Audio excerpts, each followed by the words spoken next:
Hello, Tashi Dele, everybody. I hope everyone is doing fine. And welcome back to the session.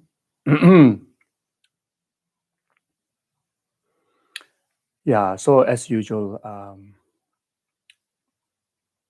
take a few moments to settle ourselves in the present moment.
Then I take a few moments to refresh our refuge practice. Go for refuge to Guru Buddha Dhamma Sangha for the benefit of numberless sentient beings, ultimate liberation of enlightenment.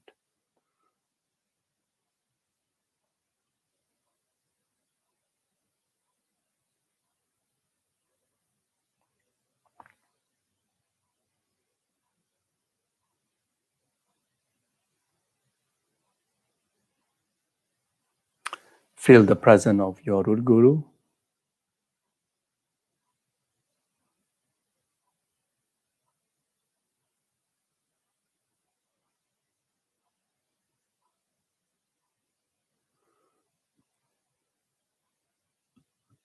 In the center of the root guru's heart, Guru Shakyamuni Buddha.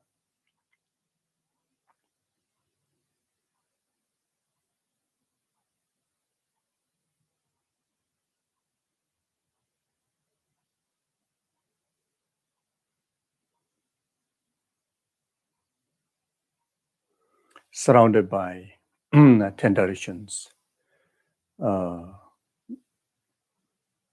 the Buddhas and Bodhisattvas, adorned with all the Dharmakaya qualities, the Dharma. Then adorned with the qualities of samayas and realizations in emptiness, the sanghas, and also rest of the other gurus.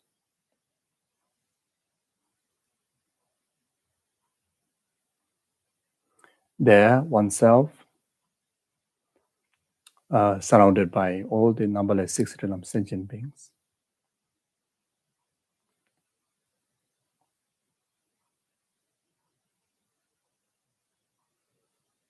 wholeheartedly, sincerely, going under the refuge of the refuge field,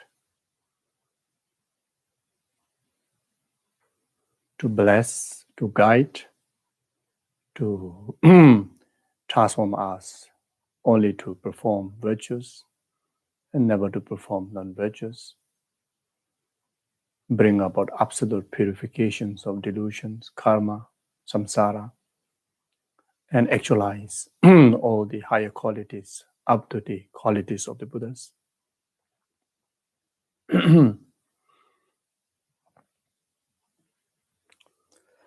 Sanje Chodang Soje Chonamla Janju Bado Dane Jazoje Dage Jinsu Jebe Sonamje Dola Benje Sanje Dubajo Sanje Chodang Soje Chonamla Janju Bado Dane Jazoje Dage Jinsu Jebe Sonamje Dola Benje Sanje Dubajo Sanje Chodang Soje Chonamla Janju Bado Dane Jazoje Dage Jinsu Jebe Sonamje Dola Benje Sanje Dubarajo Semje Damje Dewa Dan Deve Judan Debra Juje Semje Damje Dunga Dadunga Judan Dawa Juje Semje Damje Dunga Mebe Dewa Damida Wa Juje Semje Damje Nire Chatani Dandawe Tanyona Nebra Juje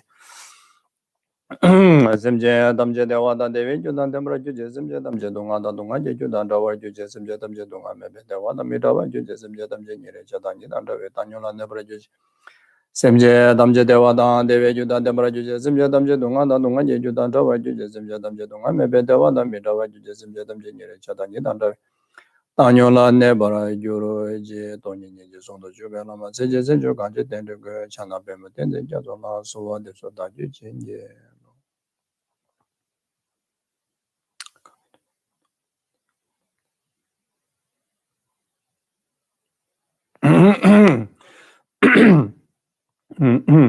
So reinforce the altruistic mind, the altruistic intention, in particularly to make these very sessions to be most beneficial for the numberless sentient beings, temporary happiness after the ultimate happiness, enlightenment. So with this motivation, we will take a few moments to do meditation on Tonglen. And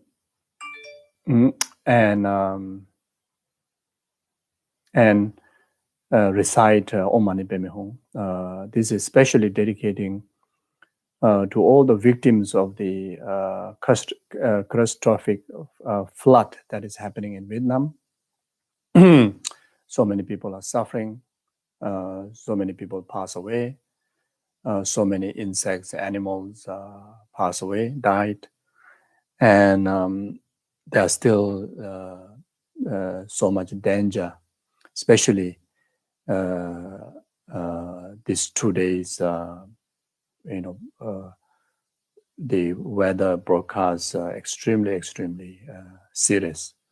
So we send our thoughts and prayers, protection, and also dedicate this practice right very now, this period of time in Nepal. In the name of certain religious belief, there's so many animal sacrifices are going on. So keeping all these innocent animals in our heart, and we dedicate this merit and prayer and practice for them. Yeah, and also please kindly help to dedicate the merit to my late auntie, one of my family member, one auntie Dawa Yangchen, who passed away just last Friday. She passed away. So and there are many other people, in particularly due to the coronavirus, people suffer so much and pass away. And dedicate this practice and merit to all the sentient beings who pass away, in particularly within last 49 days. And also dedicate to those people who have requested prayers, your prayer support for those who are sick, suffering in hospital. So there are, especially for the last few days, I was informed quite a few students, practitioners of FPMD centers, critically ill in hospital. So these prayers, be able to help them to purify those suffering it is causes, actualize perfect health, long life, and